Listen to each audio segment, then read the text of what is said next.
اصل انا سمعت بيقول لك النادي الاهلي زعلان انه خرج من البطوله. زعلان مين يا حبيبي؟ ده رابع مره يشارك فيها من سنه 2004. النادي الاهلي الوحيد في مصر اللي شارك في بطوله كاس العالم 4 مرات. النادي الاهلي الفريق الوحيد ضمن المجموعات كلها اللي بتشارك في بطوله كاس العالم، الوحيد اللي عنده بطولات تغطي على الفرقه دي كلها. يعني النادي الاهلي خرج بيقول لك اصل بقى ايه النادي الاهلي صعد بس اللعيبه صعدت رايحه على الطياره. انتوا بتتريقوا، يعني انتوا بتتريقوا على نادي الوحيد في المجموعات، المجموعه الاولى والثانيه والثالثه، هو اكبر نادي في المجموعات كلها عنده بطولات. النادي الوحيد اللي شارك في بطوله كاس العالم للانديه 4 مرات، اتهزم في ال4 مرات بس شارك. وكل مدى بيشارك. في فريق في مصر غيره بيشارك؟ مفيش. يبقى احنا نشمت بقى ليه يا جماعه؟ لازم نفهم الاول ونحسبها. الفريق الوحيد في مصر، وبقولها قدام الناس كلها، اللي بيشرفنا بره. النادي الاهلي جه في اخر مباراه جاب 4 اهداف، بيقول لكم انا لسه موجود.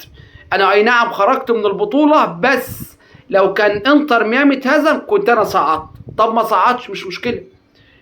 مشكلتي هو الفكرة ان الناس بتقول ده لازم بقى ياخد البطولة ويصعد دور ال16. مش شرط.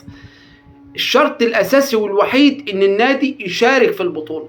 خلينا اشارك، خلي اسمي مع الناس دولت، وبعدين بقى اكسب ما اكسبش حاجة ترجع لي. يعني ده حاجة ترجع لي واحطها في المكان اللي مليان بطولات عندي.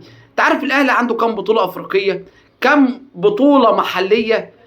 ما تعدش. طب بقى ريال مدريد، انتر ميامي، بورتو، بالميراث البرازيلي، بمش عارف بمين صن داونز، الفرقه دي عندها بطولات؟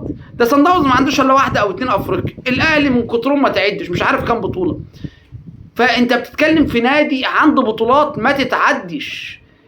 يعني احنا نقوله كام؟ 4 مجاميع باين ولا 5 اللي بيشاركوا في بطوله كاس العالم. كل المجموعات فريق فريق فريق فريق امام النادي الاهلي ما عندوش بطولات. يبص كده، مش ده اللي طالع اللي هناك ده، اوعى يبص علينا احنا ما عندناش بطولات. ده عنده بطولات ما تتعدش. فخروج ايه اللي يخرج ويقول له اصل ده النادي الاهلي صعد للدور؟ لا، ده صعد للطيار. يصعد للطيار. شرفونا بره، شرفونا بره.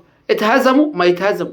ده ريال مدريد بتتهزم، برشلونه، كل الفرق الكبيره بتتهزم. جت يعني على النادي الاهلي؟ ما تيجي على النادي الاهلي. ما خدهاش النهارده، ياخدها المره الجايه. المهم ان هو بيشارك كل سنه، كل ما سنتين، كل ما البطوله تتعمل بيشارك فيها. فالناس لازم تفهم ان النادي الاهلي اكبر اكبر اكبر بكتير مما يتخيل. النادي الاهلي عمل في البطوله اللي محدش عرف يعمله. هتقول لي عمل ايه في البطوله؟ ما هو راجع مهزوم واخد اهداف، اكتر فرقه واخد اهداف.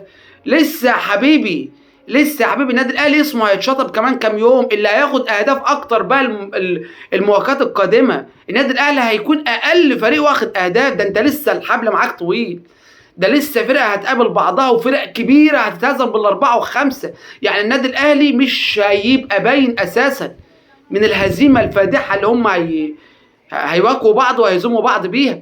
فالنادي الاهلي بالنسبه لهم لا باشا. باشا ليه؟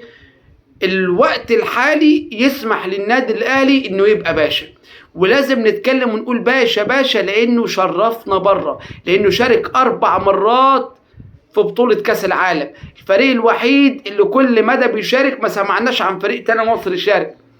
راجل عمال ياخد بطولة مرة افريقيا، مرة كاس مصر، مرة انا بكلمك على ورا يعني، مرة الدوري المصري. كل ما ساعات ب3 4 سنين ورا بعض يلحم كل البطولات مع بعض. تقول لي انت بقى اصلا مش عارف ايه. يا جماعة لازم نشغل دماغنا ونفهم بقى. تقول لي طب ما انت زملكاوي بتتكلم، انا زملكاوي على فكرة، بتتكلم ايه عن النادي الاهلي؟ يعني كده عشان خاطر الناس تشوفك؟ لا، انا معروف عني ان انا ما بسكتش.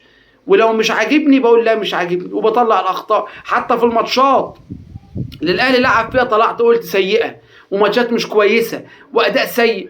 بس مش معنى كده بقى نيجي في النهاية ونقول برضو سيء. لا خلاص بقى، احنا هزرنا، خدنا بقى الساعتين بتوع المسح والهزار. لا بقى نخش على الجد. النادي الاهلي حبيبي في غنى عن البطولة، في غنى عن بطولة كاس العالم. تقول لي في غنى ليه؟ مش محتاجها.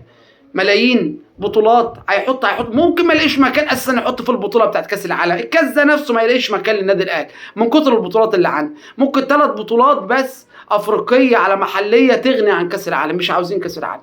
بس كفايه انه يشارك، مره يشارك ويفوز، مره يشارك يفوز له مباراتين ثلاثه ويطلع، ومره من اول مباراه، مش مشكله، بس المهم انه بيشارك. المهم ان عندنا فريق قوي زي النادي الاهلي بيشارك وبيشرفنا. طب لو الاهلي ما طلعش، ما كانش حد في مصر طلع، مين اللي هيطلع؟ مين في فرق في مصر تعرفوها هتطلع كاس العالم قريب؟ ما اعتقدش، ما فيش غير ده. يطلع يتهزم ما يتهزمش بيشرفنا بره ويجي، بيعمل المطلوب منه. اي نعم الامكانيات هتقول لي قويه جدا، والرغم ما امر منتهى يا جماعه، هتكلم في ايه بس؟ الفرق اللي هو بيقابلها كلها هو النادي مش عارف اجيبها لكم ازاي، هو اكتر فريق عنده بطولات من ضمن الفرق دي كلها، حتى اللي صعد. انت عارفين انتر ميامي النادي الاهلي قده 50,000 مره في البطولات. خد بقى المعلومه دي خزنها عندك بقى عشان الناس ما تعرفش عنها حاجه. ولو انا هقفل الفيديو لان انا ما عادش لاقي كلام اقوله. اقول ايه؟ اقول لك ان ما خلاص كل حاجه بانت، وقلت لكم ان ده رقم واحد، وما فيش فريق اللي هيجي قبله ولا بعده، امر انتهى.